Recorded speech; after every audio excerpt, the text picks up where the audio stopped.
Alors, nous sommes Antoine Et Carole. Fruchard, auteur des Carnets rouges. Nous sommes à Paris en 2040. Simon Dalma travaille dans un laboratoire sur un projet top secret qui pourrait révolutionner le monde. Mais ce projet pourrait aussi avoir des conséquences sur son entourage, à compter par sa fiancée qui est hospitalisée.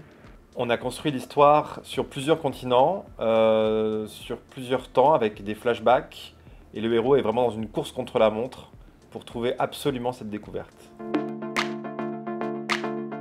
Alors, la genèse du livre remonte en fait à très longtemps, remonte à notre enfance. On a grandi avec Carole à Nantes et à la maison, on avait finalement pas de télévision, pas de console de jeux vidéo, pas de radio, mais une immense bibliothèque.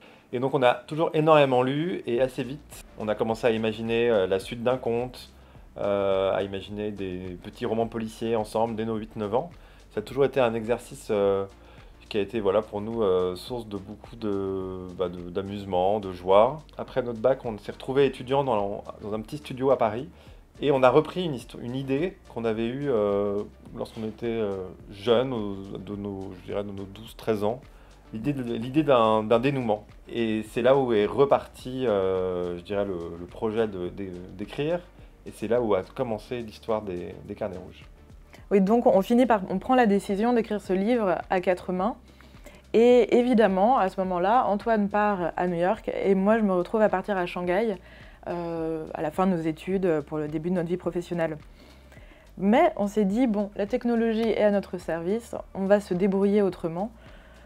Donc finalement, on avait fait le compte, on avait 12 000 km qui nous séparaient. On s'est débrouillé sur notre temps libre, les week-ends, le soir, suivant le décalage horaire. On a travaillé sur des documents partagés. Et peu à peu, on a construit l'histoire des Carnets rouges.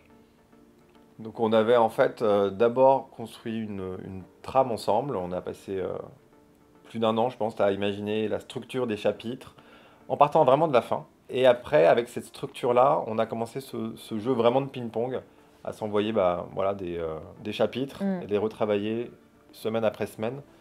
Et donc après plus de 3 ans d'écriture, on est enfin arrivé au bout. Et on était vraiment, je dirais, fiers d'avoir, avec ces 12 000 km, réussi à tenir dans le temps, malgré des disputes, des moments de tension, mais aussi des grands moments de joie, des grands moments de créativité, et de retrouver un peu ce parfum d'enfance.